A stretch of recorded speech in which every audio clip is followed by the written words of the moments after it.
నేను మీ ఏఎస్ భారత్. ఈ రోజు వాడకి నేనే కెప్టెన్, వీళ్ళే ఇద్దరు డ్రైవర్స్ అన్నమాట. సో ఈ రోజు షిప్ అయితే ముందుకు తీసుకొని వెళ్ళిపోతున్నాం. Oh my god, just miss మా వాడెళ్ళి గోడని ఢీ కొట్టబోయేది. మేము ఎంత ప్లాన్ చేసుకుంటే సడన్ గా మాకైతే ఎండ వచ్చింది. సీను నీకు ఎలా అనిపిస్తుంది ఎండ రావడం? మన మీద పగ తీర్చుకుంటున్నాడు.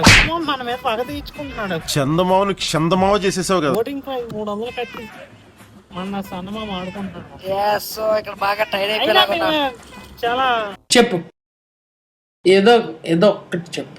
2 hours చేస్తాం రైడ్. ఈ రోజు ఎలాగైనా సరే 2 hours చేస్తావు. ఎండున్నా వానున్నా వర్షం పడినా పెద్ద తుఫాన్ వచ్చినా ఈ రోజు మా ప్రయాణం ఆగదు. పిక్చర్ల గురించి వెంటనే కానీ లైవ్ లో ఇదే చూడటం. అక్కడ బాగా ఎండ ఉందని చెప్పి మేము కాసేపు విశ్రాంతి తీసుకోవడం అని చెప్పి ఇక్కడికి ఈ వచ్చాం. రైడ్ కొనసాగుతూనే ఉంటది. కాసేపు అయితే మేము విశ్రాంతి తీసుకుంటాం ఎండ ఉందని చెప్పి. శ్రీను కాసేపు నువ్వు రైడ్ ఆపేసి విశ్రాంతి తీసుకో. వద్దు, మన ప్రయాణం ఆగదు. అని ఎవరికైనా చూపించండి రా, వదిలేయకండి రా బాబు అని అలాగా కూర్చోబెట్టి చెప్పండి రా. కాసేపు తర్వాత చాలా మంచి క్లైమేట్ అయితే వచ్చింది. ఇంత మంచి క్లైమేట్ లో మన వాళ్ళు అయితే చాలా కష్టపడిపోతున్నారు. అసలు వీళ్ళు ఏం కష్టపడ్డారో మీకు తెలియాలంటే నెక్స్ట్ వీడియో వరకు వెయిట్ చేయాల్సిందే. ఇక మరి నేనుంటా. Tata, see you, bye by.